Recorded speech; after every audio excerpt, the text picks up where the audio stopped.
This is during the war, actually. Mm. Wow, look at that. My God. What about that one? Poor kids, born in the wrong time. Right? Hey, what am I doing? كمان بتفرج. Also, during Hi, the war. Homs. This is from Homs. That city is completely numb with a stupid government. Mm.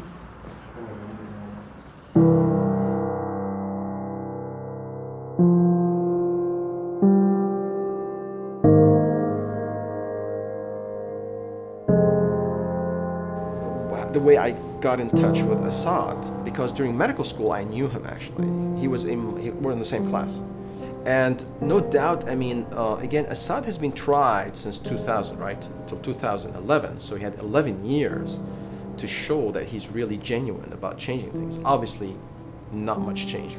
We have 500,000 killed almost at this point. We have 20,000 kids that are being killed. We have hundreds of rape cases by the Syrian government. So you're talking massive, massive destruction on the humanitarian level, not to mention the structural level. هلا المشاكل اللي عم تصير يعني معدل الاضطرابات الPTSD بين السوريين عالي ومدمر نسبيا، وما بعرف احنا لكم عدد عم نوصل من هدول الناس او كم في اهتمام بهذا الموضوع. واجمالا انا عم بلاحظ انه عم تنحسر الاهتمام باللاجئين السوريين بالعلاج النفسي وحتى بالخدمات اللي عم تتقدم لهم بعد 5 سنين من الازمه. فهذا الشيء طبعا على المدى الطويل يعتبر كارثي. نحن بنعرف اعراض الPTSD انه مستمره ما بتروح، واي شيء برجع بحفزها. يعني هلا اذا صار في مشكله معينه بترجع بتحيي، احنا بنسميها ذكرى الالم من اول وجديد. فالناس هدول اذا ما تعرضوا له علاج انا بعتبر انه هذا الشيء كثير خطير. They're average Joes, right? They're you, me, and I don't have children myself, but I can't imagine having a child and feeling unable to protect them or unable to provide them the medical care that they need and feel completely out of control. You know, there's a lot of emotion that goes into being on a mission. People come to it from different angles. My father is from Syria. I have a lot of family in Syria, and they, just like every Syrian around, they have been affected by what's been going on in the civil war. But all the patients we see don't have a whole lot of options here. Socioeconomically, at the lower levels, it's difficult, no matter what your background.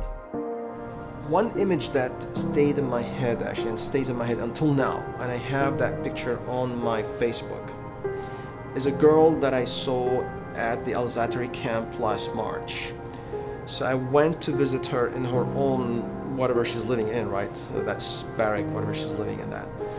She was 2.5 years old, and one of my colleagues, Stacy, gave her beads. And we thought that she's going to be ecstatic, right? She's going to be smiling and laughing and feeling joy. That girl took the beads and did not even smile. She held to the beads, looked at me, and I had my camera with me, and I took a few shots of her. And her eyes just looked at me directly. And I just, until now, I can see she's looking at me directly.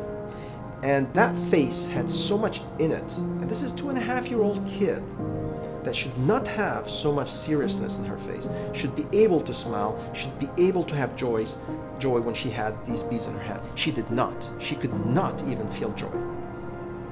We cannot afford this anymore. And I know people talk about politics and whatever, power and money. That means nothing to that poor kid.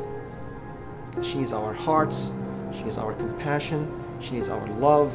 But if we don't help her, she's living in this small thing with her family, and she has no future. She was born in the camp, by the way. You'll see many kids when you go to Jordan, you'll see many kids born and they're still living in the camp. They're 5 years old. All they know is the camp. What kind of childhood is this?